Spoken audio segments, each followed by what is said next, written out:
Hi, I'm Kasia from the Tatra Educational Park. We are currently at the marmot enclosure. Today, I'd like to tell you a bit about marmots. Under our care, we have alpine marmots. In the Tatra Mountains, there is a subspecies called the Tatra marmot. They inhabit alpine meadows, which are open areas covered with grass and abundant rocky outcrops. They belong to the squirrel family and are herbivores. They mainly feed on grass, roots, shoots, and bulbs, basically, everything that grows in the meadows. When it comes to marmots, there are a few important things to mention. They are social animals, meaning they can't live alone. They gather in what are known as colonies, which are essentially family groups, and a colony can consist of more than 20 individuals.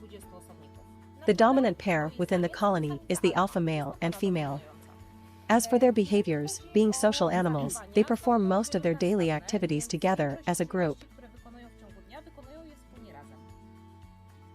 Marmots are territorial creatures, inhabiting a specific territory which they mark with their scent glands located around their cheeks or through droppings.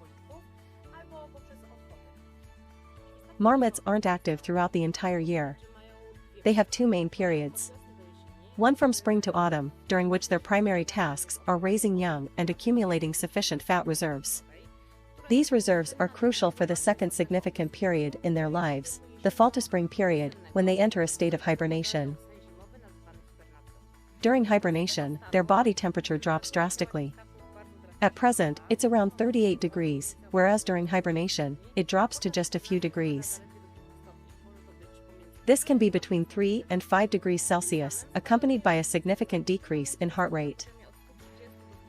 Currently, their heart rate ranges from 130 to 150 beats per minute, but during hibernation, it drops to merely 15 beats per minute.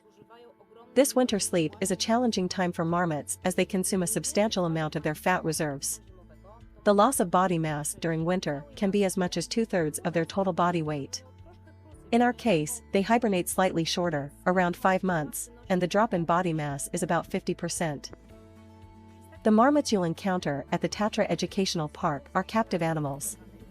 The adult individuals were brought here from an Austrian breeding program 7 years ago.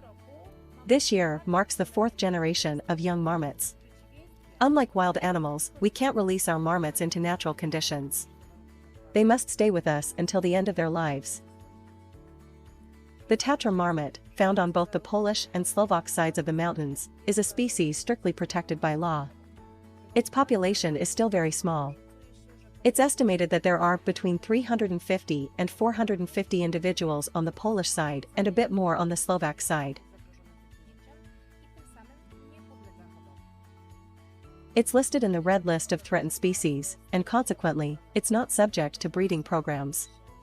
Regarding natural threats, the primary predators are birds of prey like the golden eagle. However, marmots are also hunted by foxes, lynxes, and wolves. In terms of additional threats, the most significant is the winter period, the hibernation phase, during which marmots need to use a large amount of their fat reserves to maintain body warmth.